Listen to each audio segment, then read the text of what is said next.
Finally, just a little bit of relief for you guys this week as a whole.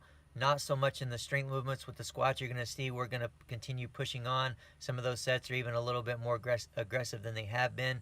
But the Olympic lifts in general, we're taking those down. You're not even doing any regular snatching or clean and jerking, and those partial movements that we're using are quite a bit lighter. So we'll use this week to transition some exercises. So some of those new exercises that you're going to see are going to be the behind the neck snatch grip push press.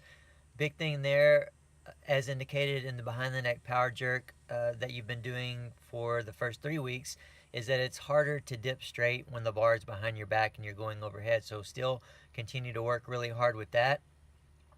But as far as the snatch push press as a whole, the big thing I want you to focus on beyond that is once you get it overhead, just trying to hold it overhead for 1 to 2 seconds after you find a what I'm going to call relaxed position. It's not necessarily relaxed for everyone, but I'm trying to indicate that I want the wrist to be pulled back so that you're not gripping the bar with the death grip.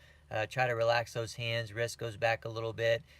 Elbows stay locked, obviously, but overall the position should be relaxed with your body straight.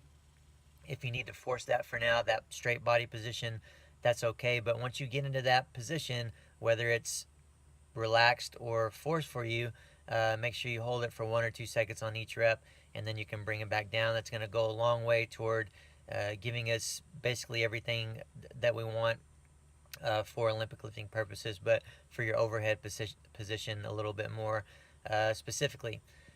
Clean pull unders are back in there. Some of you guys, or any of you guys that have done one of our programs before, you have done clean pull unders. For those of you that haven't, obviously take a look at the video, read the description and all that good stuff, and that'll help you for it. Big thing is that you need to work really hard, not dipping forward with your shoulders or down with your legs to initiate the bar. It's nothing but a pull under the bar from a standing position, and you'll see that kind of how I initiate that in the video and how I describe it in the description. Takes a little while for some people to learn this movement, so just keep the weight as light as you need to give yourself a chance to maintain those standards that we put out there. Overhead quarter squats are back in there for those of you that have done a program before. But overhead quarter squats, understand as written in the description that this exercise should be used for mobility for those that need extra mobility overhead. So if you really struggle with your overhead position, you're not able to hold it in a quality position, not able to lock out as solid as we'd like or as you would like, then use much lighter weight and do extra mobility to make sure that that's happening. Again, I have recommendations and instructions on that in the description section, and we have a mobility exercise for all of you guys to do between those sets. And even if you have a good position and good mobility, this mobility drill between will just help to solidify it, maintain it, whatever needs to be done there. All right. Power jerks coming in. We've been doing behind the neck power jerks, but doing them from the front now. So just keeping it lighter this week, giving you a recovery week, and also adding in some wall dips between sets. So I want to try to head towards solidifying that dip a little bit, especially for those of you that are always dipping out of position. We can use wall dips, obviously, a lot of reps of it if we need to, but you'll accumulate a lot of reps over the course of this workout and then over the course of the next coming weeks in the wall dip to try to carry over that straight dip, that exaggerated straight dip, into your power jerk.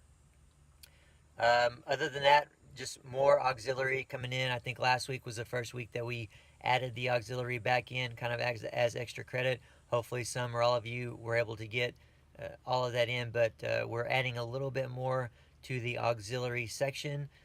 So it's now a part of the workout. You guys need to try to find a way to get that in if at all possible, and will benefit and move forward in that regard. So that's all for the week, guys. I'll look forward to being back with you next week to talk about what we're going to be adding back in, what we're going to be doing with the Olympic lifts, the snatch and the clean and jerk specifically, as we move into that week and in the coming weeks after that. So have fun this week, guys. Get rested where it is indicated, and we'll see you next week.